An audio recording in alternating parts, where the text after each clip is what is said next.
We zijn hier met de AFCB podcast aflevering 132. We staan hier nog in het Mijnstadion te Beringen, alwaar de Limburg Shotguns partij hebben gegeven aan de Kasteel Nitro's. En de uitslag was 61-0, maar liefst. Dus dat is een ferm pak rammel.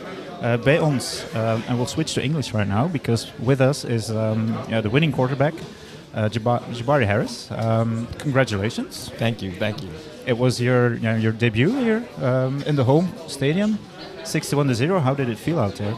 It felt great. It was a great atmosphere. I think we played well as a team. Everybody was excited, and we really just wanted to come out and make the fans proud. Yeah, I think that's the least that you can say. How about yourself? You scored six touchdowns. Myself, I've never seen someone score 6 touchdowns here in the stadium or even in the BNL. Was it 4 throwing, 2 rushing? Yes, sir. All right. So, previously we had you on the podcast saying that you were a dual threat quarterback. And did you give it all out there, or because everything seemed to be working just how you planned it? Everything was clicking. We had a bye week the first week. We were able to really see how they play. We knew that they were going to come out and be aggressive, so we had to come out as aggressive as they were. And I think that everybody did a good job. The offensive line gave me time. The receivers ran great routes. And I just like to, give the credit to my teammates. They were the reason for my performance. So. Yeah. In the end, did you really want to go for more? Because you were up 40 points, but still you guys kept going. Was this coach's idea? Is this you? Because we're thinking, Well, we were up 40 points, but it was still the third quarter, and we know we had to make a statement. A lot of people kind of doubted us after the preseason game loss, so we were very, anxious to get out and play, and we wanted to play a full game of football, and we did that today. Yeah, I didn't keep track, but there were not a whole lot of incompletions. You seem to find, and it's not one receiver, it's not two, I think 3 or 4 guys out there, and they're all like yourself, new with the team. It all seemed to work out. Did you get a good rhythm with your receivers? Yeah, we had a great week of practice. When I came back, we figured that we needed to do more work. Even last night after practice, we stayed an extra hour and got work. Tried to fine tune some things, and it showed up today. It was nice to spread the ball out around, and everybody was able to make plays today. Yeah.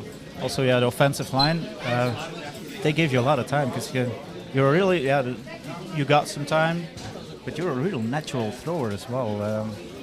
How about the level here in Belgium of your receivers, the defense? Was it okay or? Yeah, surprisingly, I think that the level here is getting to a respectable level. I didn't know what to expect until today, and I think that football has a lot of potential here. We got a lot of talent, and I saw a lot of talent from the Nitros as well. So I'm excited to see what the guys are going to do. Yeah. Okay, we received the message that Amsterdam beat again by 44-0. So it's a little bit similar. So next week is no game, but then in 2 weeks you're gonna travel to Amsterdam to face the Crusaders, who are 2-0. You guys are 1-0. Tonight went really well. How about the game plan for Amsterdam? You think it'll be about the same or? Well, we think that Amsterdam, they're the defending champions. They do a lot of things well. They're very aggressive, very smart team, very good offense. So we're still going to have to go back to practice and prepare for them. They're going to have a very physical defensive line, and they're going to also have a good secondary. So I think the next 2 weeks we're going to really lock in and focus on what we need to do to be prepared for them. Yeah, I hope you all didn't show everything in the first week. A little bit about yourself, maybe. You live in Finland? And you are a aerospace engineer, is that correct? Yes, that's correct. Yeah. Okay, so tell us a little bit about that. You travel, you work here, or you work in Finland. You travel here for Belgium just for football, or how does it really work? Yeah, so I've been working in Finland for 6 years as an aerospace engineer for a company called ISI.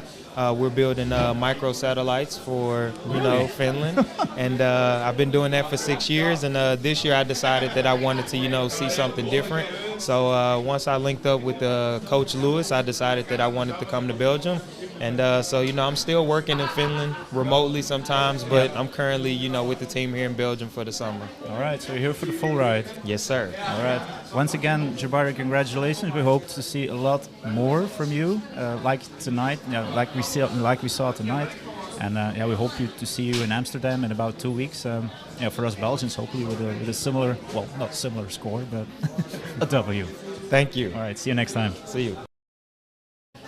We continue this podcast with an interview with Coach Lewis from the Shotguns. So we'll keep it in English because that's also an American here. Yes, sir. We talked a little bit outside. You're California born? Yeah, California born and raised. Born and raised, all right. So this is a chilly night for you then. Yeah, very chilly night. Yeah. Very unusual for me. Yeah. Before we go to the game, how did you end up here in Limburg with the Shotguns? So basically back in November, Michelle reached out to me. I was actually retired from coaching for a while.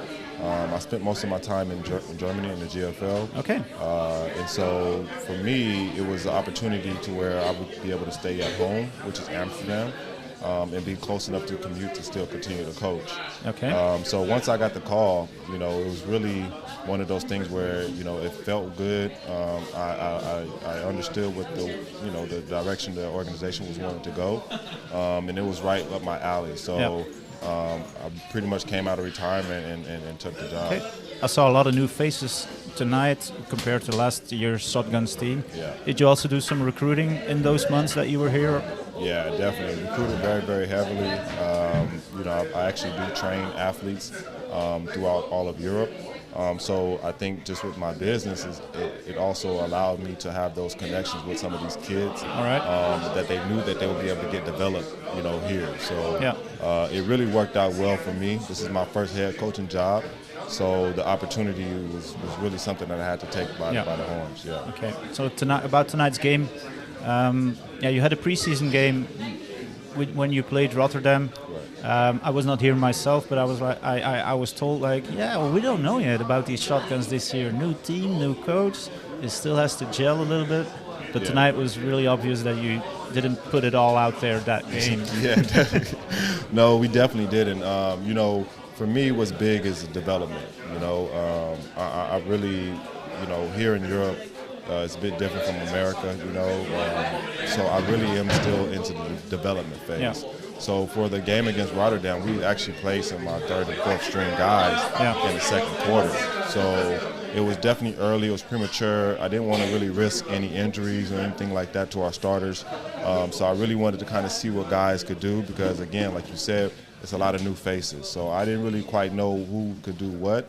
So this was a good opportunity for us playing Rotterdam, which is a game that didn't count, to really kind of learn the offense. How did you then approach tonight's game against the Nitros, who went toe-to-toe with Amsterdam last week? It was still 14-12 until the start of the fourth quarter.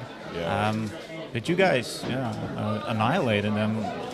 I've never seen a 61-0 score here. Yeah. So you pitched a shutout. That's positive for your defense. Definitely. But how did you approach tonight's game then? You want to go all out? Yeah, I mean, I'm very high on details and fundamentals. Yeah. And it kind of just goes back to what I preach, just my philosophy in general is all about attacking. The guys bought in today. They really honed in and listened to the coaches. Was very assignment detailed and really played all facets of the game, offense, defense, and special teams. For us, it was always hard for us to kind of bond and get that team bond because we got so many new guys. And for us in this program, this is a huge win, not only just by the victory amount, but just for a win in general because this is good for us and our momentum going forward. Your quarterback scored 6 touchdowns. He spread it around the ball as well. Is that the biggest positive from tonight? Like, not a whole lot of incompletions. The receivers were on target. Yeah. Good hands. Yeah. I don't think we had any drop balls. No, almost none. Yeah, almost no drop balls. And like you said, that is one of the biggest things that I am proud of is that he spread the ball around.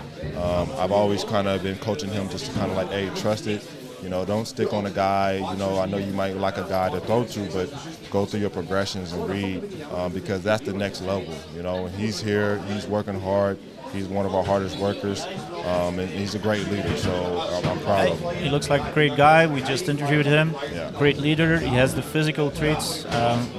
Personally, I've never seen a quarterback like this here in Belgium. So. Yeah. I mean, he's a special quarterback. I mean, he's a veteran in European football. He's, played 10 years in the Finnish league. you know, is one of those guys that are pretty much will go down in probably a Hall of Fame of Europe football. So you know, we're lucky to have him. You know, honestly, you know, he's a great leader, owner off the field. Like I said, he goes harder than anyone else. He's not afraid to go the extra mile and things of that nature. So you know, it's really, you know, a special thing to have a quarterback as good as him. Maybe a little bit about yourself. I saw some things tonight, a little bit detailed. Is discipline an important factor of your game? I saw you like, okay, keep the defense and the offense separated, keep the mind on the game. I even saw some guys doing push-ups after the game. I don't know what went down there. Yeah, I mean, you know, accountability, responsibility, and being accountable and things of that nature. You know, it's one of those things where, you know, the game is the game, but we also want to teach these young men how to be better men too. You know, so that's part of the culture that we're building. Where, hey, if you mess up, you got to be accountable for it. You know, and these guys, I can't really express it enough that I'm very, you know, lucky to have a team like this. Like I said, our leaders from previous years that are veterans here, they're actually buying in. You know, and that's always the hardest part, to kind of get the old guys to kind of do the new stuff. A little bit of a new culture. One more thing. Why did you keep the starters in the game when you're up 40-0? Because, I mean, you never know what might happen. Right. But you still wanted to keep the pedal on the metal. Yeah. I mean, for me, personally, the reason why is because we just haven't had enough time to actually play together. Okay. You know. It's not quite something that I want to do to kind of like show out or run up the score or anything like that. But I just felt like a half would just not be enough for us. You know, we don't really get a lot of, you know, time together as it is with 2 practices a week.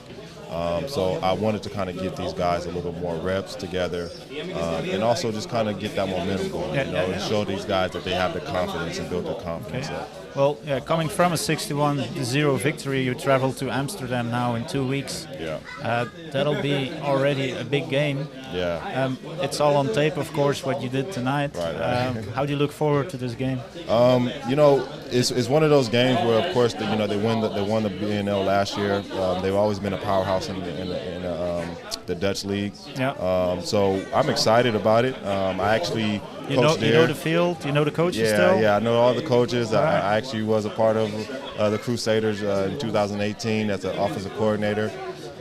So it's kind of a bit of a homecoming for me. I actually live in Amsterdam, so I'm looking forward. I mean, I really am looking forward for the challenge, and to really see kind of how our team responds. You know, I think that this will be one of our tougher opponents this year, outside of the Black Angels. So that's still a little bit, for me, it's the Brussels is a little bit the wild card still. I don't know how they will, because they didn't play last year. They beat the Shotguns last year. Right. But okay, and a few weeks after that, it's Brussels against Limburg, and they all play each other twice, of course. Right. Coach Lewis, thanks. Thank you for talking to you, and we'll see you again, hopefully in a few weeks. Yeah, thank you, sir.